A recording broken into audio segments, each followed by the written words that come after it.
cuties, welcome back to another reading. So ಈ ಒಂದು reading ಒಳಗೆ 369 ಮ್ಯಾನಿಫೆಸ್ಟೇಷನ್ ಮೆಥಡ್ ಅಂದರೆ ನಿಮ್ಮ ಹತ್ರ ಯಾವ ವಿಶ್ ಇದ್ರೂ ಅದು ಕಂಪ್ಲೀಟ್ ಆಗೋಕ್ಕೆ 45 ಡೇಸ್ 369 ಮ್ಯಾನಿಫೆಸ್ಟೇಷನ್ ಚಾಲೆಂಜ್ ಬಗ್ಗೆ ಈ ಒಂದು ವಿಡಿಯೋ ಆಗಿರ್ತೈತಿ. ಸೊ ಯಾರು ವಿಡಿಯೋ ಸ್ಕಿಪ್ ಮಾಡಬೇಡ್ರಿ, ಪೂರ್ತಿ ನೋಡ್ರಿ. Okay, so let start. 369 manifestation ಅಂತಂದ್ರೆ ನಿಮಗೆ ಯಾವ ಒಂದು ಕೋರಿಕೆ ಇರ್ತೈತಿ ಅದನ್ನ ಪೂರೈಕೆ ಮಾಡ್ಕೊಳ್ಳೋದು. ಓಕೆ, ಸೊ ಯೂನಿವರ್ಸಿಗೆ ಬೇಡ್ಕೊಂಡು 45 ಡೇಸ್ ನಾವು ಈ ಚಾಲೆಂಜನ್ನ ಮಾಡೋದು. ಓಕೆ, ಸೊ 45 ಡೇಸ್ ಎಕ್ಸಾಕ್ಟಾಗಿ. ಓಕೆ, ಸೊ ಹೆಂಗೆ ಮಾಡೋದು ಅಂತಂದ್ರೆ ನಿಮ್ಮ ಕಡೆ ಒಂದು ವೈಟ್ ಬುಕ್ ಅಂದರೆ ಡ್ರಾಯಿಂಗ್ ಬುಕ್ ಇರ್ತೈತಲ್ಲ, ಪೂರ್ತಿ ವೈಟ್, ಅದ್ರ ಮೇಲೆ ಏನು ಬರೆದಿರಬಾರ್ದು. ಸೊ ಪೂರ್ತಿ ಒಂದು ವೈಟ್ ಬುಕ್ನ ತೊಗೋರಿ.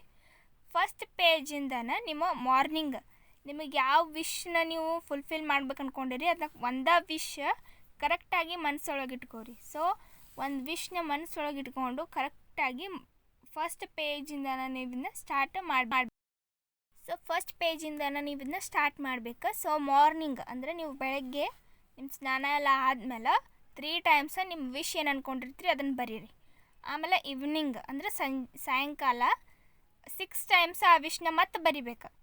ಆಮೇಲೆ ರಾತ್ರಿ ಅಂದರೆ ನೀವು ಮಲ್ಕೊಳ್ಳೋ ಮುಂದೆ ಊಟ ಮಾಡಿದಾದ್ಮೇಲೆ ಮತ್ತು ಅದ ವಿಶ್ನ 9 ಟೈಮ್ಸ್ ನೀವು ರಿಪೀಟ್ ಮಾಡ್ಬೇಕು. ಹಿಂಗೆ 45 ಡೇಸ್ ನೀವು ಇದನ್ನ ರಿಪೀಟ್ ಮಾಡಲೇಬೇಕು. ಓಕೆ, 45 ಡೇಸ್ ಕಂಟಿನ್ಯೂ ಇದನ್ನು ಮಾಡಿದ ಮೇಲೆ ನೀವು ಪಕ್ಕಾ ರಿಸಲ್ಟ್ ಸಿಗುವಂಥದ್ದು. ಸೊ ರಿಸಲ್ಟ್ ಸಿಕ್ಕ ಮೇಲೆ ಈ ಒಂದು ವೀಡಿಯೋಕ್ಕೆ ಬಂದು ಕಮೆಂಟ್ ಮಾಡೋದು ಮರಿಬೇಡ್ರಿ. ಹೋಪ್ ನಿಮ್ಗೆಲ್ಲರಿಗೂ ಇದು ಅರ್ಥ ಆಗೈತೆ ಅನ್ಕೋತೀನಿ.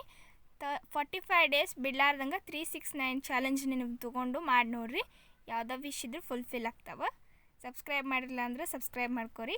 Thanks for watching guys. Bye, take care.